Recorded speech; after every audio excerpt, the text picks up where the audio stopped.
안녕하세요. 여러분의 맞춤형 스피치 닥터 강민정입니다. 얼마 전 저희 회사에서 큰 행사를 하나 했었어요. 그때 많은 분들이 오셨었는데 자기소개를 하면서 한 분씩 발표를 하시는데 저도 모르게 스피치 습관을 관찰하게 되더라고요. 근데 재밌는 걸 하나 발견을 했습니다. 말씀은 청산유수처럼 잘하시는데 몰입하지 못하게 만드는 그런 유형들이 있으셨어요. 그래서 왜 그런가 봤더니 요 손이 문제였는데, 한 분은 굉장히 나이가 어린 대학생인데도 불구하고 계속 뒷짐을 져서 이렇게 얘기를 하시다 보니까 굉장히 올드해 보이고 딱딱해 보이고 마치 훈장 선생님처럼 느껴지더라고요. 또 한 분은 말씀 내용은 굉장히 괜찮았는데 너무 손동작이 현란하게 계속 움직이고 내려갔다 올라갔다 막 정신이 없으니까 마치 교통경찰처럼 집중하지 못하고 손만 자꾸 보게 되더라고요.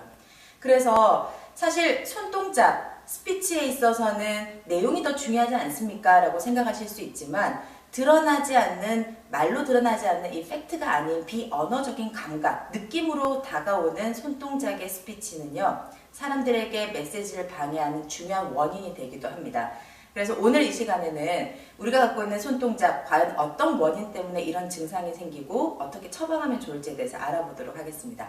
자, 손동작, 우리가 나오게 되는 증상들 왜 발생이 될까? 첫 번째 이유를 보면 평소 습관대로 그냥 나오게 되는 경우가 있어요.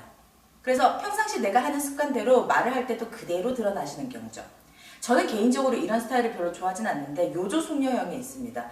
얘기를 하실 때 계속 귀 뒤로 머리를 넘긴다거나, 어떤 머리가 기신 분들은 이렇게 감아서 어깨로 넘기기도 하세요.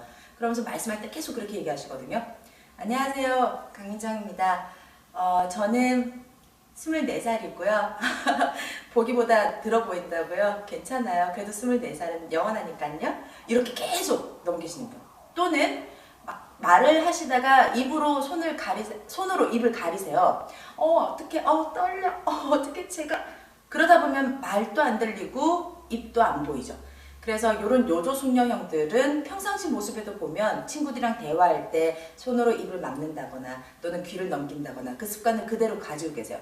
또는 래퍼형들도 마찬가지입니다. 막 현란하게 손을 쓰고 손동작이 너무 많으신 분들, 이분들도 평상시에 친구들과 대화해서 보면은 손동작이 유독 많으신 경우들이 많으세요.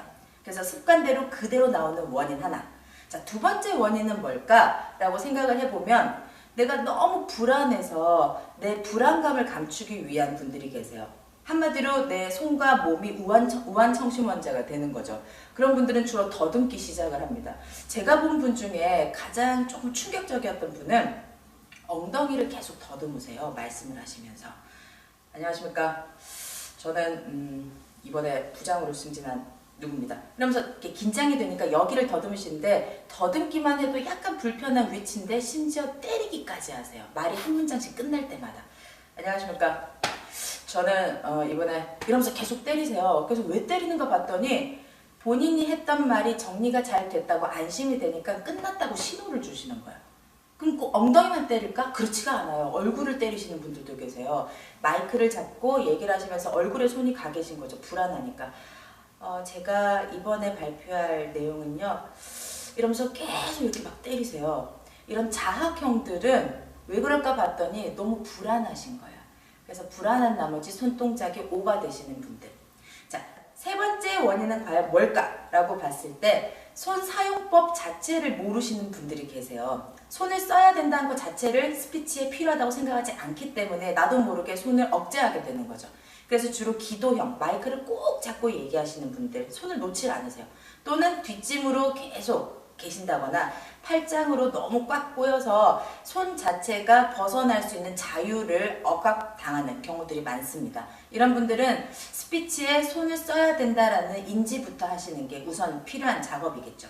자, 그렇다면 우리가 손이 문제가 되는 증상 원인으로 세 가지를 살펴봤는데, 과연 이 손 어떻게 써야 될까? 처방법을 한번 알아보도록 하겠습니다. 자, 첫 번째는 손은 지휘봉이라고 생각을 해주십시오. 우리가 오케스트라 연주가 될 때 지휘자들이 편안하게 지휘를 하듯이 음악을 그려주는 거잖아요. 손은 내 말의 스피치를 그려준다, 지휘봉이다 라고 생각하시면 됩니다. 그래서 지휘봉 방법 첫 번째, 손으로 내용을 그린다 라고 생각하시면 되세요. 그럼 그 내용을 어떻게 그릴까? 만약에 4분의 1박자를 우리가 표현을 할 거예요. 그러면은 하나, 둘, 셋, 넷 이렇게 되지만 지휘자들을 자세히 보시면 이렇게 정확하게 그리지는 않아요. 만약에 16분의 1박자 같으면 막 16개를 그리지는 않잖아요.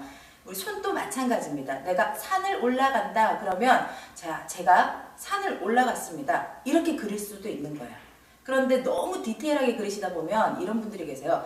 자, 오늘 제가 한라산 16계단을 올라갔습니다. 이건 아니죠. 내용을 손으로 그리되 편안하고 자연스럽게 넓이, 깊이 또는 크기 이 정도의 느낌이 들 수 있게끔 그려주시면 됩니다.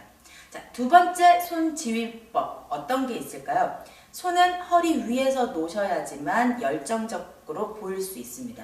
손이 밑으로 내려가기 시작하면 자신감도 없어 보이고요. 그리고 무엇보다도 손은 내 스피치를 그리는 도구죠. 그림이 밑에서 그려지면 스피치가 보이지가 않습니다. 그래서 허리 위에서 자연스럽게 그려주시면서 내 열정과 내 자신감을 보여주시면 되세요. 자, 세 번째 지휘법, 손바닥 사용법입니다. 손바닥은 이왕이면 천장을 향할 수 있게끔 이 상태에서 편안하게 써주시는 게 좋아요. 왜 그럴까요? 스피치는 청중이 모든 중심입니다. 그래서 청중을 조금 우대하듯 청중을 저희가 존경하듯이 보일 수 있게끔 손바닥을 편안하게 천장을 향할 수 있게끔 써주시면 되세요. 만약에 이게 바닥으로 내려가는 느낌이라면 아마 느낌이 이러실 거예요. 자, 어서 오세요. 예, 어떻게 생각하십니까? 이 느낌이 아니라 어서 오세요. 어떻게 생각하십니까? 한번 말씀해 보시죠. 약간 느낌이 이상하죠? 그래서 바닥을 보일 수 있게끔 자연스럽게. 그렇다고 너무 꺾어서 이렇게 막 쓰지 마시고요. 자연스럽게 쓰시면 됩니다. 자, 오늘은 우리 손동작에서 비롯될 수 있는 스피치의 오류점들을 저희가 찾아봤는데요. 손동작 같은 경우에는 정말 또 하나의 입이라고 생각하시면 됩니다. 내 스피치 내용을 손으로 다시 한번 그려주면서 한 번 더 반복하고 한 번 더 강조시킬 수 있는 아주 중요한 역할이에요. 그래서 손동작 무엇보다도 자연스럽게 여러분의 내용에 맞게끔 잘 쓰시면 좋겠습니다. 스피치 불치병이 아닙니다. 스피치도 학습입니다. 여러분의 스피치가 건강해지는 그날까지 저 스피치 닥터 강민정이 함께 하겠습니다. 감사합니다.